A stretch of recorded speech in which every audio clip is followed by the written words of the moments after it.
Guys আমরা তো এখন ভর্তি তো hey guys welcome back to my channel. তোমরা সবাই কেমন আছো? আশা করছি সবাই ভালো আছে আর আমিও অনেক অনেক ভালো আছি। তো চলে আসলাম একটা ইন্টারেস্টিং ব্লগ। আমাদের সাডেন প্ল্যান হয়েছে আমরা যাবো ভর্তির বিলে। তো চলো তোমরা আগে ভিডিওটা কন্টিনিউ দেখতে। তো আমাদের আজ তো যাওয়ার কোনো প্ল্যানিংই ছিল না, হঠাৎ বান্ধবীরা ফোন করে বললো চল ভাই আজকে বত্তির বিল থেকে ঘুরে আসি। তো আমাদের সাডেন প্ল্যানগুলো খুব সাকসেসফুল হয়।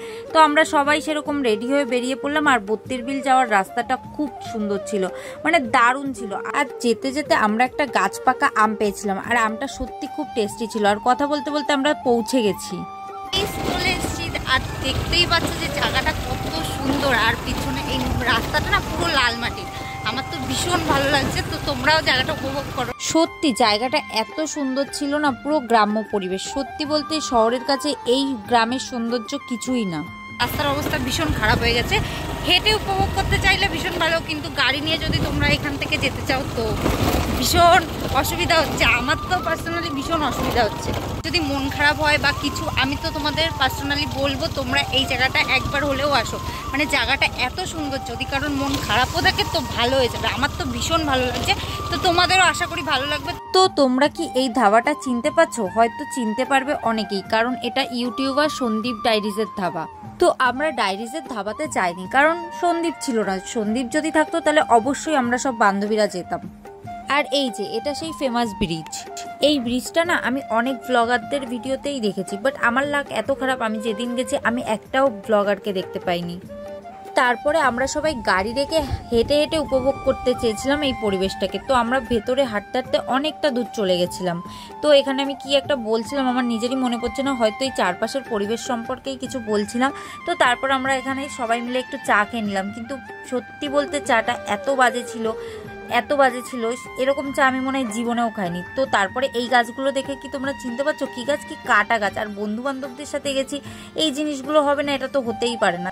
আর বর্ষার চুলের অবস্থায় কাটাগুলোতে কি হয়ে গেছে দেখেছো? আর শ্রাবন্তী সেই সুযোগেই বর্ষার চুলের মুঠি ধরে ভালো মতো ঘুরিয়ে দিয়েছে। আর আমাকেও অনেক চেষ্টা করেছিল এই কাটাগুলো আমার মাথায় দেওয়ার, কিন্তু এরা কেউ আমার মাথাতে এই কাটাগুলো একটাও দিতে পারেনি। আর এখন না বত্তির বিলে অনেকটা কম জল ছিল, আর এখানে ছোট্ট ছোট্ট ধান গাছ হয়েছে। তো গাইস আমরা এখানে চলে এসেছি, আর ভীষণ মজা হচ্ছে। দেখতে পাচ্ছি এইসব, এই যে এই কিছুদিন পর হয়তো সামলা হবে। Behind in the scene video করতে গিয়ে ওর ক্যামেরা পড়ে গেছে নিচে, এমন জোরে হাওয়া দিচ্ছে ওর ক্যামেরাই পড়ে গেছে। জানি না আবার বত্তির বিল কবে যাব। আর এখানে বসে না এই সময়ের আমি একটুও অপব্যবহার করতে চাইছিলাম না। আমি সুন্দর সুন্দর ফটো আর ভিডিও করতে চাইছিলাম, কিন্তু বন্ধু বান্ধবদের সাথে গেছি, সুন্দর ফটো ভিডিও তো হবে না। আর এই জলে পা দিতে আমি ভীষণ ভয় পাচ্ছিলাম। তো এখানে এখন জলটাও সেরকম নেই, আর চারপাশে শুধু পাট গাছ। এটাই কিছুদিন পর এই পাট গাছগুলো উঠে গিয়ে এখানে শাপলা হবে, তখন নৌকা চলবে হয়তো, আমি ঠিক জানি না এটা। তো তখন আসলেও মজা হবে। তো আমি তো আসবো। আমরা বাড়ি না বসে থেকে তাড়াতাড়ি করে বত্তির বিলে চলে আসো, কারণ যার যার মন খারাপ শেষে এখানে আসলে মন অটোমেটিক ভালো হয়ে যাবে, এটা আমার গ্যারেন্টি। তো সেদিনও আকাশটা ভালোই মেঘলা ছিল, ভাবছিলাম বৃষ্টি না চলে আসে হঠাৎ করে। তো গাইস এখানে এত পরিমাণে হাওয়া দিচ্ছে কি বলবো, পুরো চুলকুলের অবস্থা তো পুরোপুরি খারাপ হয়ে গেছে। আর এখানে হয়তো আর বেশিক্ষণ থাকবো না, আর হয়তো 5-10 মিনিট থাকার পরে এখান থেকে সবাই চলে যাবো।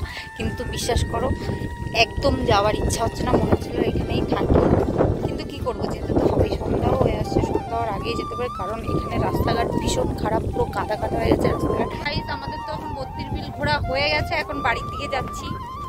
তো বাড়ি গিয়ে আর ভিডিওটা কন্টিনিউ করবো না। ভিডিওটা এই অবধি, যদি ভালো লাগে তাহলে একটা লাইক কমেন্ট শেয়ার আর একটা সাবস্ক্রাইব করে দিও। টাটা।